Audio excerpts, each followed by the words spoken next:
Je devais planifier, je devais planifier à l'avance. Le téléphone d'Émilie vibra et elle parla doucement pendant un moment. Oncle Rick a tout avoué.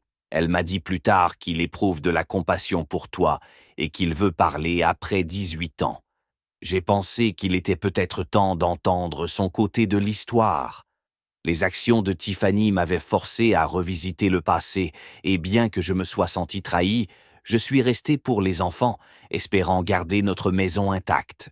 Prenant une bouteille de bourbon, j'ai demandé à Émilie de me conduire pour rencontrer Rick. Nous avions notre endroit habituel, un vieux trou de pêche sur les terres de notre père, assis près du feu, passant la bouteille entre nous. Rick a tout expliqué, sa version était différente de celle de Tiffany, mais je pensais que la vérité se situait quelque part entre les deux. À la fin, je ne me souciais plus de rien. Entendre Rick assumer ses responsabilités suffisait. J'ai mis plus de blâme sur Tiffany. Rick avait toujours été plus un suiveur qu'un leader. À un moment, notre père a repéré le feu et, pensant que nous étions des adolescents en train de nous introduire par effraction, s'est approché de nous avec son vieux fusil. Il a fini par nous ramener à la ferme dans le pick-up de Rick.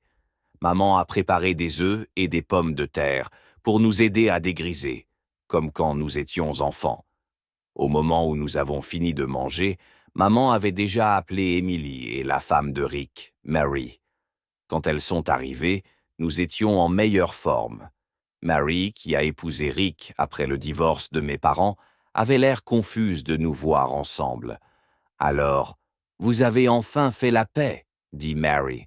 Après toutes ces années, nous méritons de savoir ce qui a causé la rupture. J'ouvris la bouche pour parler, mais Rick me donna un coup de coude, comme quand nous étions enfants. C'était un signal pour se taire. Rick avait toujours été meilleur pour se sortir des ennuis, mais cette fois, j'avais tort. Tiffany et moi, Rick avoua, avons eu une liaison pendant qu'elle était enceinte d'Emily. Il admit que c'était de sa faute, qu'il était immature et fou à l'époque. Mon frère cadet, toujours plus apte à être calme dans les situations difficiles. Il nous avait surpris en train de tricher. Et depuis ce moment-là, il me voyait comme mort pour lui.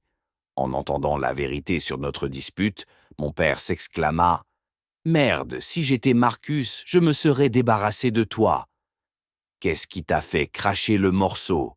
demanda ma mère.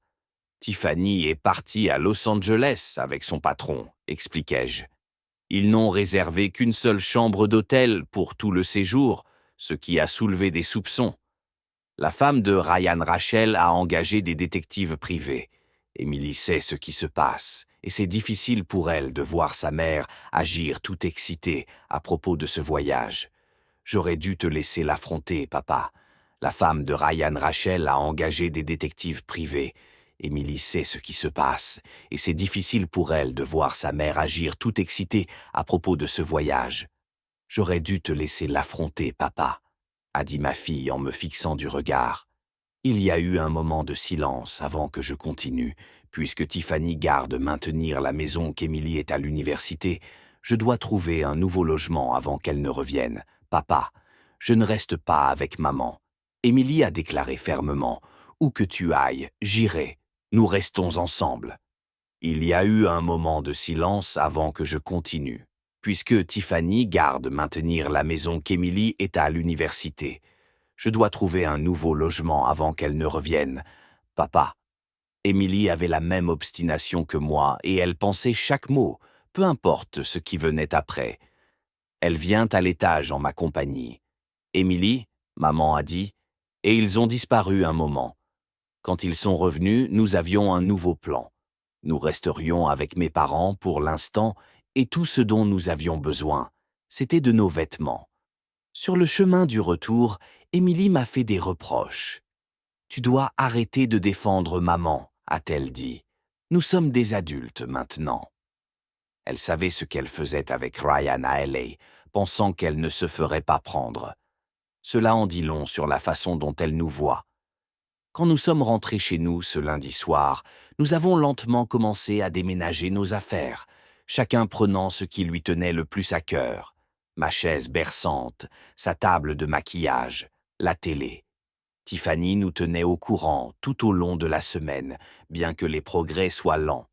Puis, jeudi, Rachel a appelé et a suggéré que nous nous rencontrions dans un restaurant voisin, Jack's Roadhouse, environ 20 heures.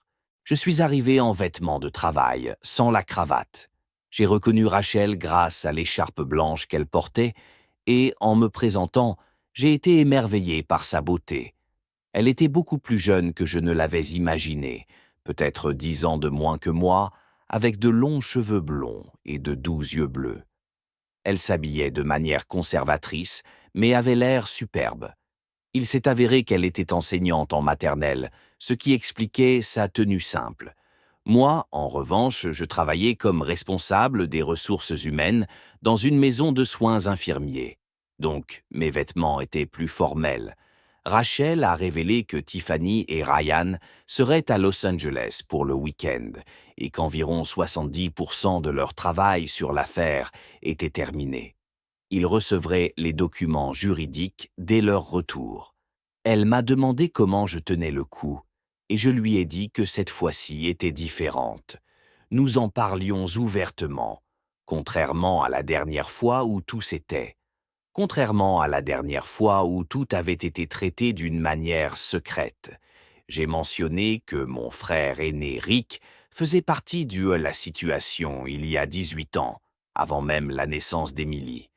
Nous n'avions pas parlé depuis, jusqu'à ce que ma fille nous fasse nous réconcilier dimanche dernier.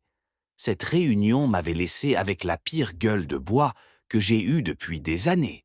Rachel a ri en ajoutant que ce qui avait empiré les choses, c'était notre père qui nous avait trouvés comme des adolescents et nous avait traînés